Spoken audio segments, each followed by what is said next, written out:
बांग्लादेश और भारत के संबंध कोई तोड़ नहीं सकता, सालों से, हजारों सालों से।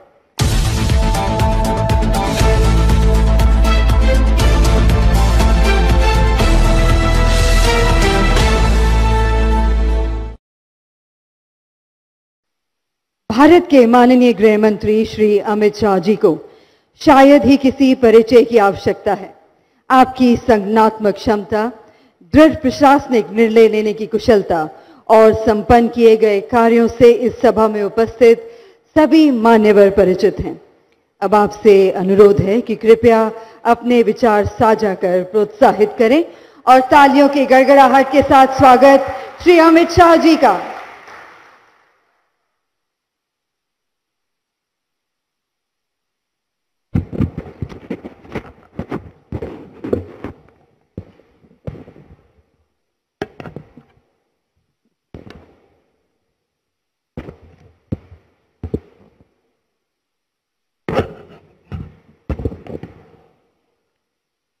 मेरे साथ बोलिए, भारत माता की। क्यों भाई, क्या हो गया आवाज को? हम लोग सीमा पर है, ऐसी आवाज नहीं चलेगी। मेरे साथ जरा जोर से बोलिए, भारत माता की। मंच पर उपस्थित बंगाल के लोकप्रिय नेता और विधानसभा में नेता प्रतिपक्ष श्रीमान शुभेंदु अधिकारी जी, मोदी जी की मंत्रिपरिषद में मेरे साथी बंगाल के ही नेता गृह राज्य मंत्री श्रीमान निशित प्रामाणिक जी, केंद्रीय बंदरगाह मंत्री श्रीमान शांतनु ठाकुर जी,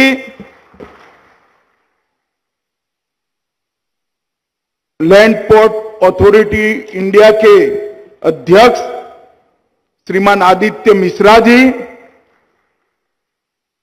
जिनके कंधों पर देश की कठिन से कठिन भू सीमा की सुरक्षा का जिम्मा है, ऐसे बीएसएफ के महानिर्देशक श्री सुजोयलाल थाउजेंड जी, संयुक्त सचिव गृह मंत्रालय श्री सुनील कुमार जी, और आज के कार्यक्रम में उपस्थित लैंड पोर्ट अथॉरिटी से जुड़े हुए भारत सरकार और बंगाल सरकार के सभी विभागों के कर्मचारी अधिकारीगण, और आज यहां पर उपस्थित प्यारे भाइयों और बहनों, आप सभी को रविंद्र जयंती की बहुत बहुत शुभकामनाएं और अभिनंदन देना चाहता हूं। आज ऐसे पवित्र मौके पर बंगाल की भूमि पर आने का मुझे सौभाग्य मिला है, और उसमें भी भारत और बांग्लादेश की सीमा पर आने का सौभाग्य मिला है। आज कवि गुरु रविंद्रनाथ ठाकुर का जन्म जयंती है। बंगाली कैलेंडर के हिसाब से आज कवि गुरु का जन्म हुआ था, और पूरे विश्व में कवि गुरु अकेले अपने आप में ऐसे व्यक्ति है जिनको दो देशों का राष्ट्रगीत लिखने का सम्मान प्राप्त हुआ है। बांग्लादेश का राष्ट्रगीत भी कवि गुरु की कलम से लिखा गया, और भारत का भी राष्ट्रगान कवि गुरु की कलम से लिखा गया। आज मैं इस मौके पर वो महामानव को, विश्व मानव को विनम्रतापूर्वक श्रद्धांजलि देकर मेरी बात की शुरुआत करना चाहता हूं। आज यहां पर लैंड पोर्ट अथॉरिटी और बीएसएफ की कई सारी योजनाओं का शुभारंभ और भूमि पूजन हुआ है। मित्रों, लैंड पोर्ट अथॉरिटी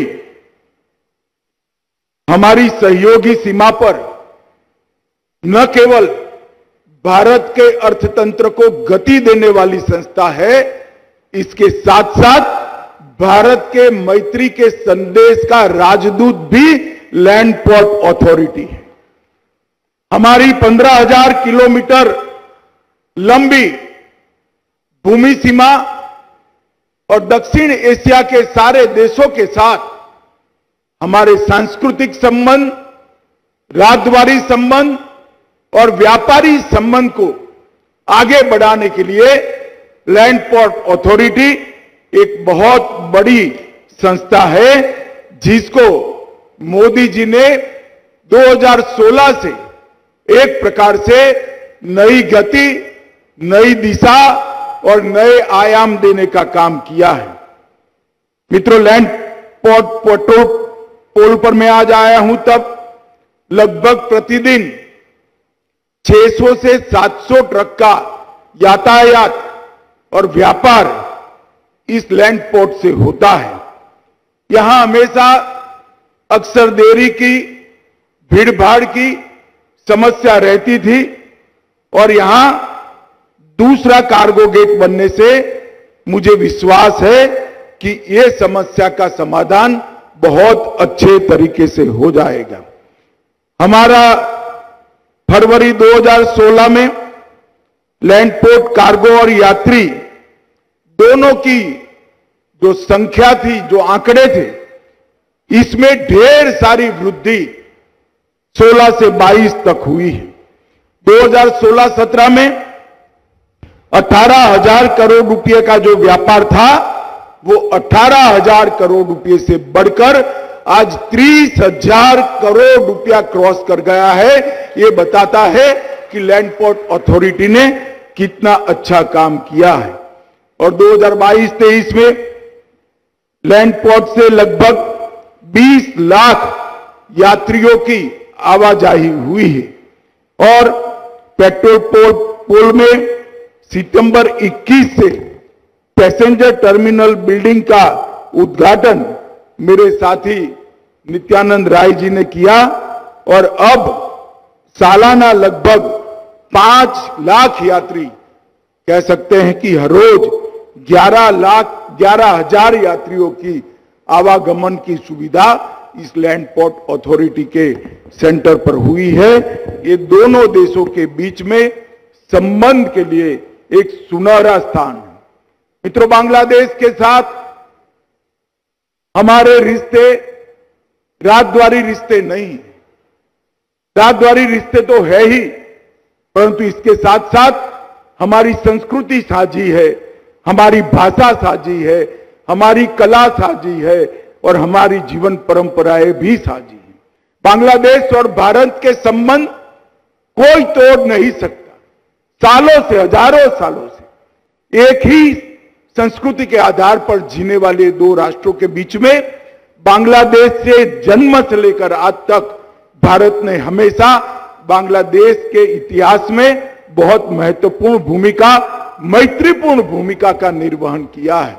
बांग्लादेश की आजादी की लड़ाई में बीएसएफ का बहुत स्वर्णिम योगदान रहा है और इसके कारण आज भी बांग्लादेश और भारत, ये दोनों के बीच में सौहार्दपूर्ण और बहुत उष्मापूर्ण रिश्ते रहे हैं, जिसको इस स्थान से अब और नई गति और नई ऊर्जा मिलने वाली है।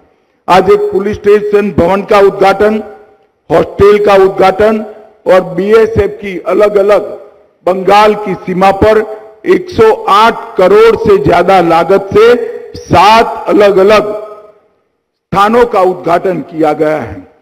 मित्रों, हमारी सीमा नीति में व्यापार मतलब ट्रेड का बहुत बड़ा महत्व रहा है। 15,000 किलोमीटर की हमारी भूमि सीमा 7 देशों को छूती है और साउथ एशिया के सभी देशों के साथ हमारे संबंध और व्यापार के रिश्ते मजबूत हो, इसके लिए मोदी जी के शासन में आने के बाद हमने नई नीति बनाई है।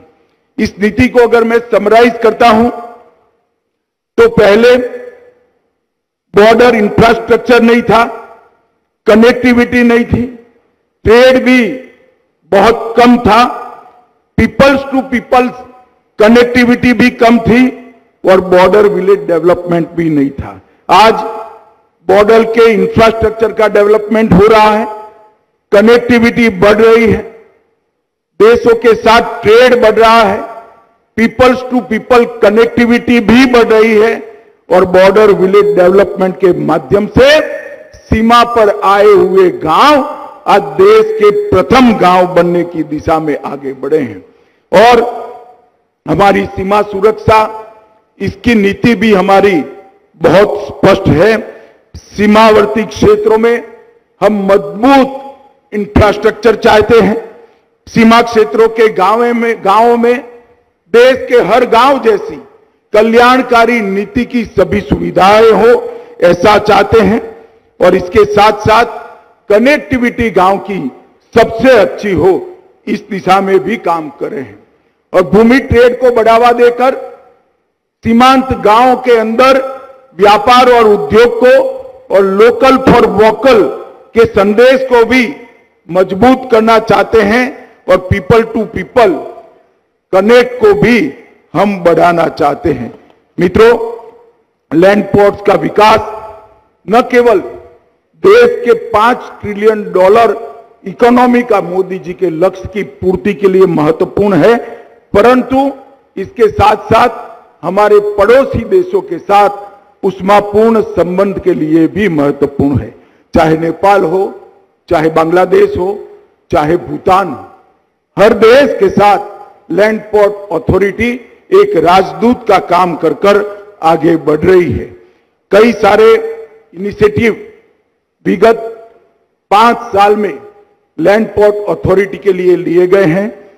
Port automation system, land port management system, land port digital security और monitoring system, digital port asset management system, सुविधा पोर्टल से वाहन सुविधा प्रणाली, पुराने रक्सौल लैंड कस्टम स्टेशन का मार्ग बंद करना, एकीकृत जांच चौकी अटारी में बनाना, अगरतला लैंड पोर्ट पर यात्री सुविधाएं देना और भूमिपत्तन सुतारकंडी का विकास करना। इसके साथ साथ लैंड पोर्ट अथॉरिटी ने कई सारे इनिशिएटिव लेकर लैंड पोर्ट अथॉरिटी के स्थापना के सभी उद्देश्यों को पूर्ति की दिशा में बहुत काम किया है। इसलिए मैं आज इस मंच पर से लैंड पोर्ट अथॉरिटी से जुड़े हुए इनके अध्यक्ष से लेकर छोटे से छोटे कर्मचारी तक सभी को बहुत मनपूर्वक बधाई और शुभकामनाएं देना चाहता हूं। बीएसएफ ने भी बर्फीली चोटियों से लेकर थर पारकर के रण तक,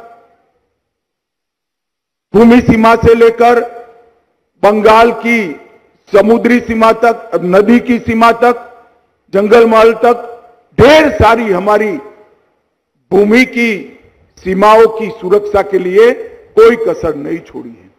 बीएसएफ की बगैर भारत की सीमाओं की, भूमि सीमाओं की सुरक्षा की कल्पना ही नहीं की जा सकती है। इसलिए बीएसएफ के हर जवान को मैं हमेशा कहता हूं कि जब बीएसएफ का जवान सीमा पर तैनात होता है, देश में किसी को भी भूमि सीमा की सुरक्षा की कतई चिंता नहीं होती है। इस देश के लिए बड़ा विश्वास का वातावरण बीएसएफ ने खड़ा किया है। आज मैं दोनों संस्थाओं को, लैंड पोर्ट अथॉरिटी और बीएसएफ को मनपूर्वक धन्यवाद और अभिनंदन करना चाहता हूं।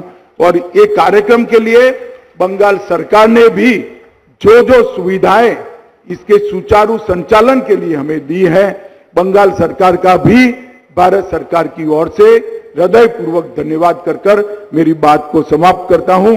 मेरे साथ बोलिए, भारत माता की, भारत माता की।